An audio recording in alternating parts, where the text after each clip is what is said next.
Hi friends, online preparation में आप सभी का बहुत बहुत स्वागत है। एंड फ्रेंड्स, आज का जो वीडियो है ये कोड 509 का है। यूनिट की बात करें तो 7 है और क्वेश्चन वही ऑलवेज की तरह वेरी इंपॉर्टेंट ही है। और क्वेश्चन जो है वो है कि सामाजिक अध्ययन में मानचित्र कौशल से आप क्या समझते हैं। वेरी इंपॉर्टेंट आपके लिए ये क्वेश्चन है, क्योंकि यदि आप सामाजिक अध्ययन पढ़ रहे हैं और उसमें मानचित्र के बारे में आप ना पढ़ें और आपसे क्वेश्चन ना पूछा जाए तो हो ही नहीं सकता है।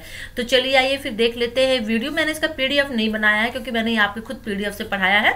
आप वीडियो को वॉच करिए, एक बार देखिए, नोट्स बनाइए, उसमें लिखिए, ठीक है। जिसमें मुझे लगता है कि पीडीएफ की जरूरत है उसमें आपको पीडीएफ में दे देती हूँ, जो मैं बुक से पढ़ाती हूँ।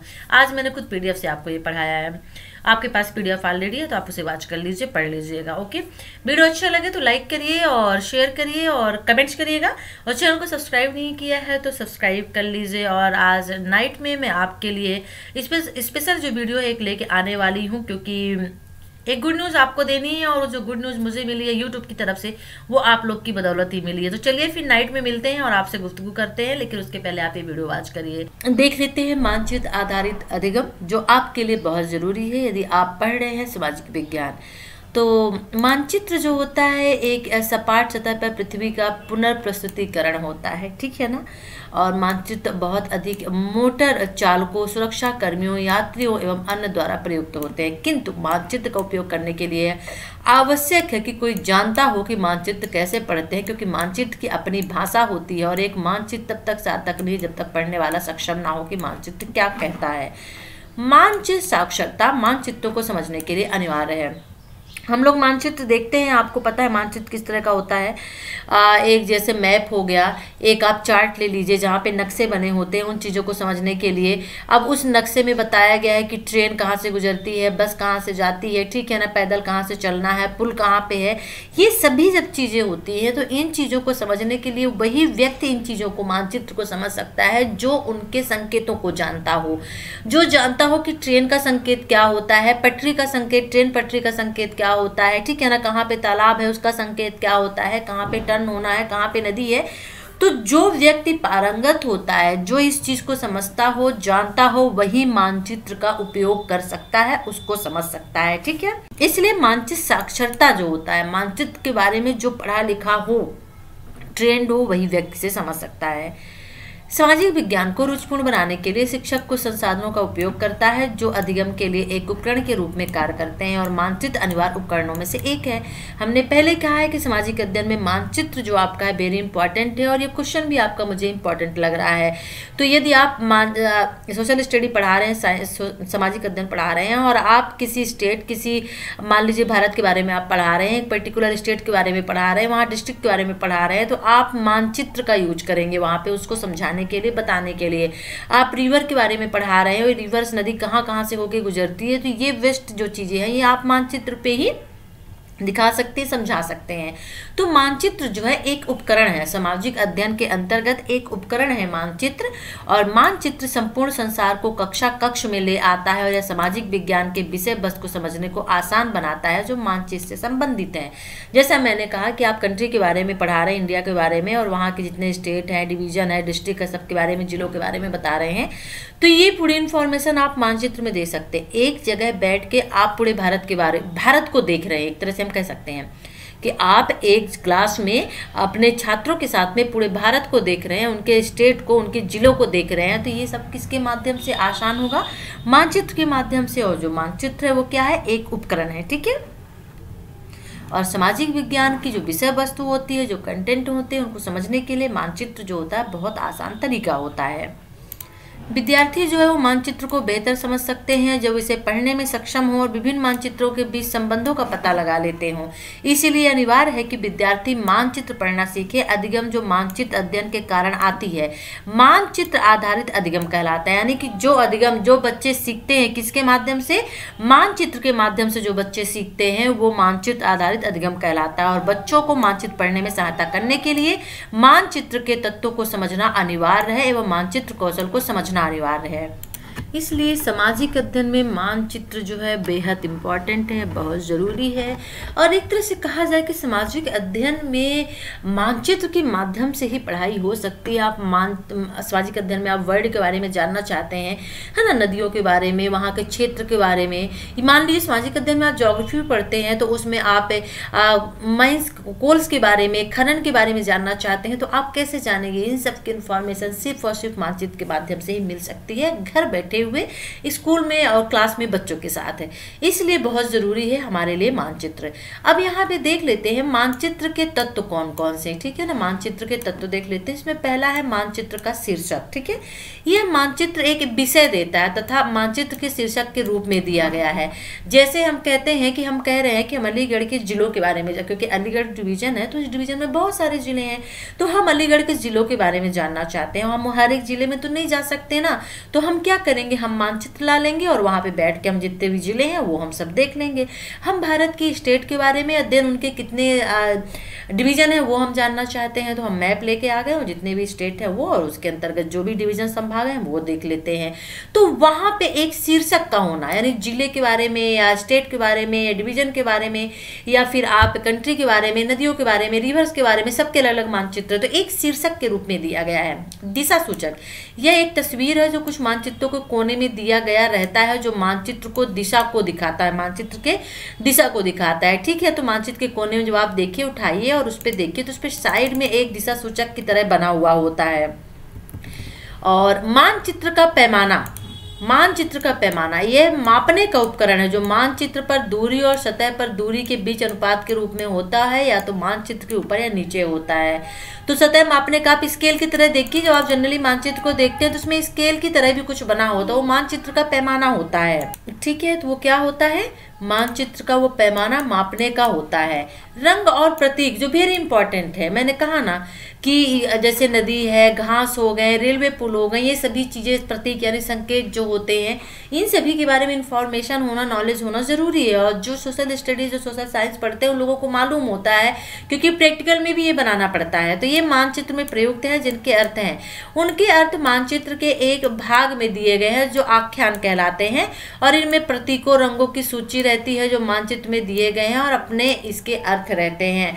मैंने कहा ना कि मानचित्र में मान लीजिए रेलवे क्रॉसिंग जो होता है उसका भी चिन्ह रहता है, कहीं पे यदि नदी है तो उसका भी चिन्ह रहता है, तो इससे पता चलता है कि यहाँ पे रेलवे क्रॉसिंग जा रही है और यहाँ से नदी भी है बगल में, ठीक है ना, सड़क है, यहाँ से नदी है बगल में। तो मानचित्र में रंग और प्रतीक दोनों चीजें होते हैं, चिन्ह भी होते हैं, और जिन्हें जानना जरूरी है तभी हम उस चीज को समझ सकते हैं। बिना जाने बिना समझे हम मानचित्र के बारे में नहीं समझ सकते, नहीं जान सकते हैं। चलिए नेक्स्ट देख लेते हैं। अब जैसे कि यहाँ पे आप देख सकते हैं एग्जाम्पल के तौर पे, देखिए मैप दिया हुआ है, टूरिस्ट मैप है ये। अब आप यहाँ पे देखिए अफगानिस्तान है, ये चाइना है, ये यहाँ पे पाकिस्तान है, ठीक है ना, नेपाल है, ठीक है। तो इस तरह से ये भूटान है। इस तरह आप देख सकते हैं कि यहाँ पे जो ये टूरिस्ट मैप है कहाँ कहाँ, लेकिन आप तभी जान सकते हैं ना। अब यहाँ पे जो अफगानिस्तान दिया हुआ है तो इतना जो एरिया है ये अफगानिस्तान का हुआ, ये जो एरिया इधर का है ये पाकिस्तान का हुआ, ठीक है। चाइना तो अपने इंडिया में अरुणाचल प्रदेश तक इधर साइड से आया हुआ है। तो इसीलिए कहते हैं कि मैप की जो जानकारी है वो होना बहुत ज़रूरी है। कहाँ पे आप देखिए, ये यहाँ पे सेक्शन जो दिया हुआ है, यहाँ पे आप देखिए, यहाँ पे संकेत और चिन्ह रहते हैं, ठीक है ना, ये यहाँ पे संकेत और चिन्ह रहते हैं। तो इन चीज़ों को जानना और समझना बहुत ज़रूरी है, और यहाँ पे पैमाने इस चीज़ें लिखी होती हैं, ठीक है ना। तो जब भी आप मैप देखिए तो एक बार मैप जरूर आप देखिएगा, क्योंकि मुझे ही बेहद इंपॉर्टेंट क्वेश्चंस आपके लिए लग रहा है, क्योंकि आप सामाजिक अध्ययन, सामाजिक विज्ञान के स्टूडेंट हैं। चलिए हम नेक्स्ट देख लेते हैं, मानचित्र कौशल क्या है, ठीक है। तो देखिए अब हम जानेंगे कि मानचित्र पढ़ने के लिए क्या कौशल अपेक्षित है, यानी क्या क्या चीज़ें आपको आनी चाहिए, क्या क्या उसमें आपको पढ़ना चाहिए। तो जैसे सबसे पहला देख लेते हैं दिशाओं को नोट करना। सबसे पहले मानचित्र में आपको दिशाओं को जानना होगा। यानी कि उत्तर, दक्षिण, पूर्व, पश्चिम, साउथ और नॉर्थ हो गया, फिर साउथ हो गया, वेस्ट ईस्ट हो गया, फिर north east, north west, south east, south west, ये चीज़ें जानना बहुत ज़रूरी है। फिर मानचित्र के पैमाने को पहचानना, दूरियों की गणना करना। मानचित्र का जो पैमाना होता है, आप किसी डिस्ट्रिक्ट के बारे में, 2 डिस्ट्रिक्ट के बारे में दूरियाँ आपको जाननी, तो आप किस तरह से उनकी गणना करेंगे, तो वो भी जानना आपको ज़रूरी है। रंगों को पढ़ना, रंग बेहद इंपॉर्टेंट है कि ग्रीन रंग क्या कहता है, सफ़ेद व्हाइट रंग वो क्या कहता है, येलो रंग क्या कहता है, नदियों का रंग क्या होता है, बस्तियों का रंग क्या होता है, घनी बस्तियां जो होती हैं उनका रंग क्या होता है, सघन बस्तियां जो होती हैं जहाँ पॉपुलेशन ज़्यादा है उसका क्या है, कहाँ से रेलवे जा रहा है, तो ये सभी चीज़ें, इनके बारे में, ये सभी चीज़ें रंगों के बारे में पढ़ना भी ज़रूरी है। प्रतीकों के बारे में पढ़ना, वही जो चीज़ें जस्ट हम बता के आ गए हैं, और विभिन्न मानचित्रों को संबंध कर अनुमानों को बनाना भी बहुत ज़रूरी है मानचित्र कौशल के अंतर्गत। अब यहाँ पे कुछ चीज़ें देख लेते हैं, जैसे यहाँ पे है कुछ अनुच्छेद, जैसे दिशाएं नोट करना, आप कैसे विद्यार्थियों के बीच कर सकते हैं, ठीक है। तो दिशाएं नोट करने के लिए इसमें दिया गया है कि जो मानचित्र होता है वो हमेशा दिशा के संबंध में खींचा जाता है, ठीक है ना। और मानचित्र के भाग में आप दिशा सूचक देख सकते हैं। ये देखिए दिशा सूचक है, यहाँ ना नॉर्थ और साउथ, ईस्ट, वेस्ट है, तो ये दिशा सूचक हो गया। इसी से पवन की आने की हवा जो है उसका वेग क्या है, किधर की ओर है, इसी के माध्यम से भी ज्ञात किया जाता है, ठीक है। यहाँ पे देख लेते हैं, चलिए यहाँ पे देख लेते हैं कि किस तरह से विद्यार्थियों को पढ़ाया जा सकता है। दिशाएं नोट करना, तो मानचित्र हमेशा दिशा के संबंध में खींचा जाता है, और मानचित्र के भाग में आप दिशा सूचक देख सकते हैं। ये दिशा सूचक होता है किधर की ओर पवन का वेग होता है, इसके माध्यम से भी पता लगाया जाता है, ठीक है।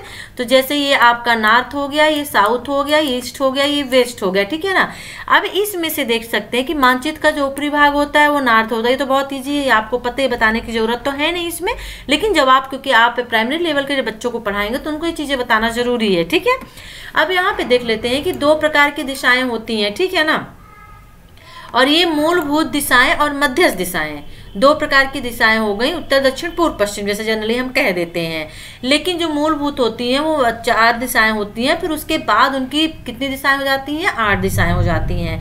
तो मूलभूत 4 दिशा कौन सी हो गई, उत्तर, दक्षिण, पूर्व, पश्चिम हो गई। और इसके बाद इन चारों को फिर आप डाइवर्ट कर दीजिए, ठीक है ना। उत्तर से east, north east, north west, यानी उत्तर पूर्व, उत्तर पश्चिम, और दक्षिण पूर्व, दक्षिण पश्चिम। तो कितनी हो गई, ये भी 4 हो गई, और जो मूल हमारी 4 है उत्तर, दक्षिण, पूर्व, पश्चिम, में मिला के 8 हो जाती हैं, ठीक है ना। तो इस तरह से भी आप बच्चों को समझा सकते हैं, ओके, मूलभूत दिशाएं। अब आगे देख लेते हैं, इसमें देखिए, अब जब मूलभूत दिशाओं के बाद 4 और दिशाएं ले दी जाती हैं, तो ये हो गया उत्तर, नॉर्थ ईस्ट और नॉर्थ वेस्ट हो गया, ठीक है। इसी तरह से साउथ ईस्ट और ये साउथ वेस्ट हो गया, ठीक है। चलिए अब इसमें देख लेते हैं कि यदि हम भारत का एक राजनीतिक मानचित्र उपयोग करें और अधिगमकर्ता से दिशाओं को चिन्हित करने को कहें, तो जम्मू और कश्मीर उत्तर में है, तमिलनाडु दक्षिण में है, उड़ीसा दक्षिण में है, पूर्व में है। इस प्रकार अधिगमकर्ताओं से अन्य दिशाओं में से राज्यों को चिन्हित करने को कहें। अधिगमकर्ता यानी बच्चों को आप कहें कि उत्तर, दक्षिण, पूर्व, पश्चिम 4 दिशाएं होती हैं। अब आप बताइए कि कौन सा स्टेट जो है किस तरफ रहेगा, ठीक है। तो इस तरह से भी आप बच्चों को दिशा के माध्यम से, मानचित्र के माध्यम से पढ़ा सकती हैं, ठीक है। अब इसमें देख लेते हैं, जैसे दिया हुआ है कि उनके बाद अब बच्चों को आप दिशाओं को चिन्हित करने के लिए कहिए। हो सकता है आपसे उदाहरण सहित बोल दे कि मानचित्र से आप क्या समझते हैं, सामाजिक अध्ययन में इसका क्या उपयोग है। बच्चों को आप किस तरह समझाएंगे, पढ़ाएंगे, उदाहरण देके समझाइए, तो आपको फिर इसी तरह से मैप बना देना होगा, इसी तरह से उसको समझा देना होगा, ठीक है ना। मानचित्र का पैमाना और दूरियों की गणना कैसे की जाती है ये देख लेते हैं, ठीक है। तो देखिए, मानचित्र का पैमाना एक मापक युक्ति है और ये प्रत्येक मानचित्र में दिया गया होता है, और प्रत्येक मानचित्र का अपना पैमाना होता है, और यह एक मानचित्र पर दूरी और सतह पर दूरी के बीच एक अनुपात होता है।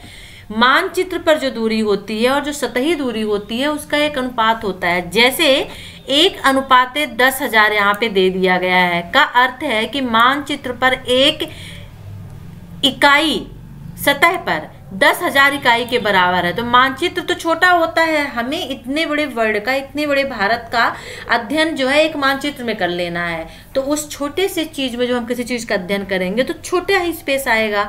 इसलिए जो सतह पे, जो हम मान लीजिए किसी जिले के बारे में अध्ययन कर रहे हैं, उसका पैमाना 10,000 लेते हैं, तो मानचित्र में उसको हम सिर्फ 1 दिखाएंगे। 10,000 यानी 1 इकाई दिखाएंगे। 10,000 इकाई यदि सतह पे है, किसी जिले के बारे में यदि हम पढ़ रहे हैं तो 10,000 इकाई हम लेते हैं तो मानचित्र पे 1 इकाई के बराबर होगा वो, ठीक है ना। और आज थोड़ा सा यहाँ बारिश हो रही है, थोड़ी नॉइस प्रॉब्लम होगी तो सॉरी कहना चाहूँगी। और सामान्य 3 तरीकों से व्यक्त किया जाता है विवरण रूप। 1 सेंटीमीटर बराबर 100 किलोमीटर, ठीक है। और प्रतिनिधि भिन्न जो होता है वही जो अभी जस्ट हम ये पढ़ के आ चुके हैं। तो ये मानचित्र और का पैमाना और दूरियों की गणना कैसे की जाती है, ऑब्जेक्टिव टाइप में भी क्वेश्चन आपसे पूछ सकता है, तो इसको थोड़ा सा आप माइंड में रखिएगा, ठीक है ना।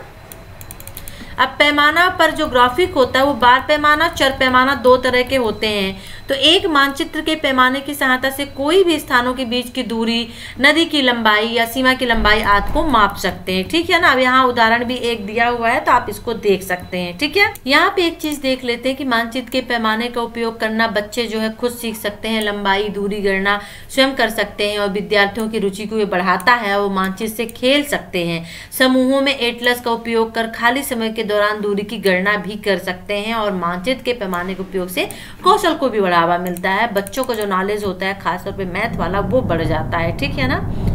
अब यहाँ रंगों को पढ़ना देख लेते हैं। रंगों को किस तरह से पढ़ा जाता है, कौन कौन से रंग रखे जाते हैं, जो जस्ट अभी जो हम बात कर रहे थे। तो मानचित्र में प्रयुक्त रंगों के अर्थ मानचित्र की प्रकृति पर निर्भर करते हैं और यदि यह एक राजनीतिक मानचित्र है तो रंग विभिन्न राजनीतिक इकाइयों को सूचित करते हैं और यदि एक भौतिक मानचित्र है तो रंग धरती की ऊंचाई, समुद्र की सतह के ऊपर या पानी की गहराई समुद्र की सतह के नीचे दिखाता है। भौतिक मानचित्र में निश्चित रंग रूढ़िवादी रूप से प्रयुक्त होते हैं और वे सार्वभौमिक रूप से मान होते हैं। जैसे हरे रंग की छाया जो हो जाती है वो नीचे जमीन को दिखाता है, ठीक है। और जबकि जो गाढ़ा हरा होता है वो समुद्र की सतह से निम्न भूमि की न्यूनतम ऊंचाई को दिखाता है। यही मैं कह रही थी कि रंगों का ज्ञान होना बहुत जरूरी है। अब आप मानचित्र में देख रहे हैं कि गाढ़ा हरा रंग है तो आपको पता ही नहीं किस लिए होता है, तो समुद्र की सतह को दिखाता है, जो निम्न भूमि की न्यूनतम ऊंचाई होती है उसको दिखाता है। और उसी तरह से हरा रंग जो होता है तो नीची जमीन को दिखाता है, ठीक है। तो फ्रेंड्स ये था आज का वीडियो जिसमें हमने मानचित्र के बारे में पढ़ा, विभिन्न मानचित्र को संबंध कर निष्कर्ष किस तरह आप बना सकते हैं, सूचनाएं जो होती मानचित्र के पैमाने को पहचानना, ठीक है, और दूरियों की गणना करना, प्रतीकों को पढ़ने, रंगों को पढ़ने के आप बहुत सारे कौशल होते हैं जो विकसित किए जाते हैं। उसके पश्चात निष्कर्ष निकालना बहुत आसान है, ठीक है। निष्कर्ष क्या है, निष्कर्ष क्या है ये देख लेते हैं यहाँ पे, ठीक है ना। तो निष्कर्ष तथ्यों के अवलोकन के तार्किकता के द्वारा एक निर्णय या सारांश पर पहुंचना है।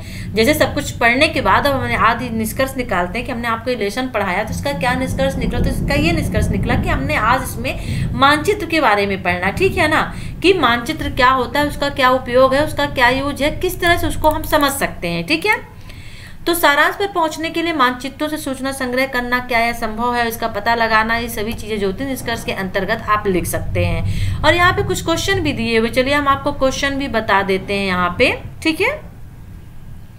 जैसे प्रगति जांच में दक्षिण और पश्चिम के बीच कौन सी दिशा आती है, सिक्किम के सापेक्ष पश्चिम बंगाल किस दिशा में है, मानचित्र पैमाना क्या है, 3 प्रकार के मानचित्र पैमानों का नाम लिखे, मानचित्र पैमाना का उपयोग कर हमें कौशल को क्यों विकसित करना चाहिए, एक राजनीतिक मानचित्र में रंग क्या करते हैं, रंगों को इंकित करने में आख्यान क्या करते हैं, एक मानचित्र का प्रतीक क्या प्रस्तुत करते हैं, 2 प्रकार के प्रतीक कौन कौन है, प्रतीक आपको मानचित्र में क्या पढ़ने में सहायता करते हैं और निष्कर्ष से आप क्या समझते हैं, निष्कर्ष निकालने के लिए कौन से मानचित्र कौशल जरूरी है। ये सभी चीजें जो है मानचित्र के अंतर्गत क्वेश्चन दिए गए, लेकिन क्वेश्चन आपसे सिर्फ इसमें एक ही पूछा जाएगा कि मानचित्र क्या है, मानचित्र से आप क्या समझते हैं, मानचित्र के माध्यम से बच्चों का कौशल विकास किस तरह से कर सकते हैं, और उसके अंतर्गत आपको वही लिखना होगा जो जस्ट अभी हम आपको ऊपर बता के आ रहे हैं, ठीक है।